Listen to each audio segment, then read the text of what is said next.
Hello everyone. In this video, we are going to discuss how to win elections in the world's largest democracy. India, the second most populous country in the world, just conducted the world's largest democratic celebration. Over 600 million voters exercised their right to vote. It was stated as a referendum on the incumbent BJP and largely on its leaders, Modi. BJP with its ally NDA won in a landslide victory. Let us see 10 reasons why I think this happened. Now all these are my personal opinions. I am not affiliated to any party and I am not a political analyst. The first one. After the 2014 election, BJP launched a massive membership campaign in which a person could give a missed call and become a member of the BJP. By doing this, they collected data of over 40 million users. This data was used from there to do social media marketing.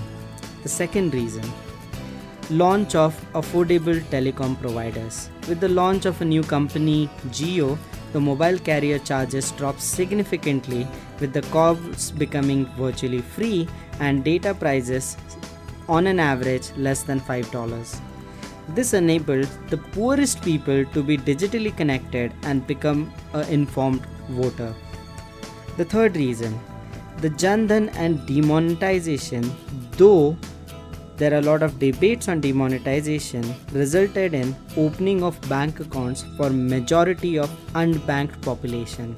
This enabled the government to remove the third party whenever transfer payments to these poor individuals happened.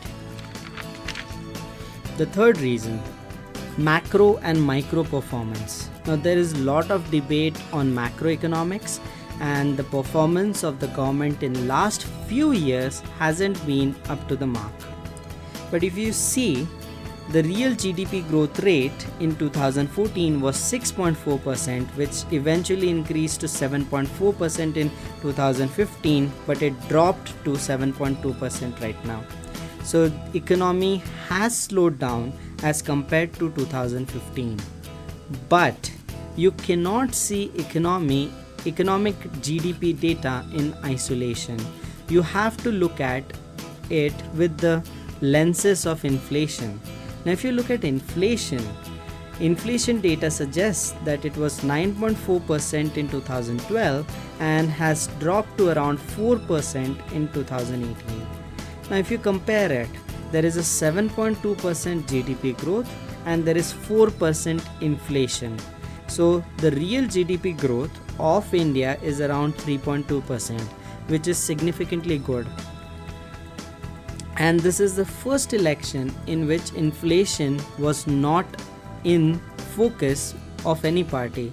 So the opposition could not counter the ruling government on the topic of inflation. Now if you look at the fiscal balance of the country, it was the debt to GDP ratio was around 4.3%. The fiscal balance has improved to around 3.6%. So government has paid off some loans that were due. Interest rate scenario has improved a lot for common man. So if you see GSEC interest rates, it was 8%, now it is around 6.5%, with interest rates being dropped on majority of consumer loans and housing loans. So this has helped the middle class. Now unemployment. There has been a lot of debate on unemployment, and the performance of the government hasn't been up to the mark on the unemployment front. Unemployment has just reached 8.5%, which is the all-time high in the last 40 years. But there are reasons why that has happened. So first is there are a lot of central and state government jobs that are unfilled right now. There is a huge movement in an informal sector. So a lot of people are working in informal sector. The data of them is not captured. So informal sector includes small businesses, odd jobs and those things. Then there is increased automation that has damaged manufacturing and banking jobs, with manufacturing and banking jobs shrinking. So all this is resulted in an 8.5% unemployment. So government in the future years could do much better on this front, but the impact has not been present because of the low inflation that we have already discussed. So even though people are not making much, there is not much improvement in the job data. Because of so low inflation, they are still able to survive. Now, the performance of government on microeconomics, the economics that reaches the common and the poor man and the last mile delivery, has been quite good. People have got tangible benefits from the government, and these benefits have reached them either in their account or in their homes.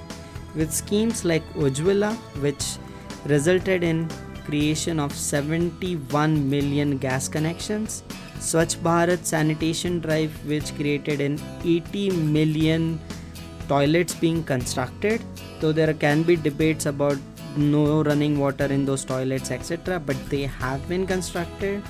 There is schemes like Mudra, in which millions of small loans were distributed.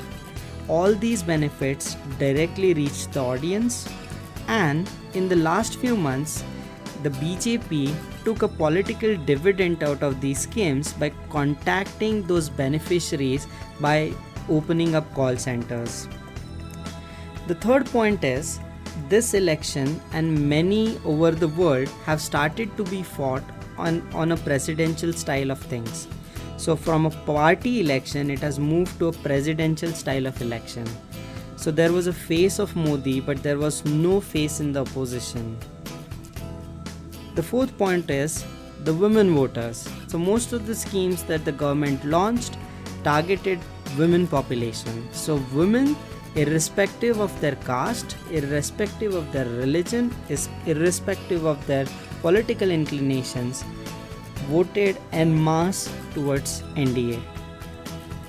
Then this can be debated that there is evidence that shows that there is increase in minority voting. The performance is quite low, means as compared to other parties, the NDA still lags in terms of minority voting, but there is evidence that it has still increased. Now this could be debated of why it happened. It could be impact of women minority votes getting towards BJP. There could be impact of sub-minorities like Shias as well as Bohri community voting for the BJP. Or it could be in general minorities have started voting towards NDA. The next point could be Hindu consolidation. Majorly it paid in two, means one major states, West Bengal.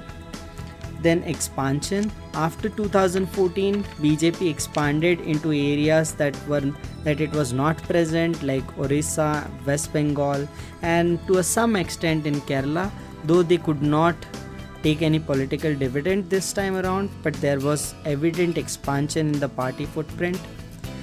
The ninth point could be relatively clean image. So allegations like Rafale could not stick, though it can be debated whether it happened, it did not happen, but the allegations in the minds of common people did not stick.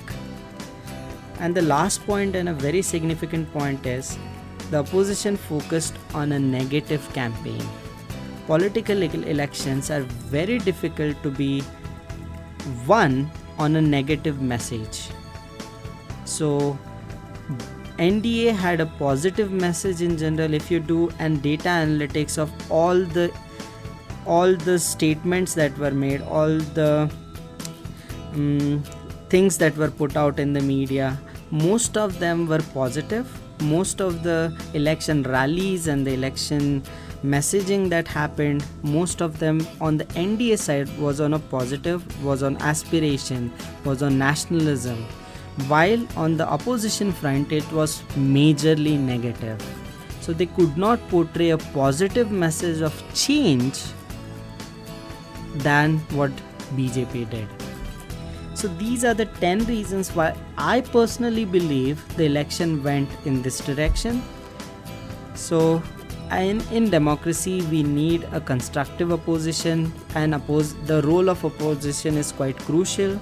So I hope it turns out better for them in the coming future.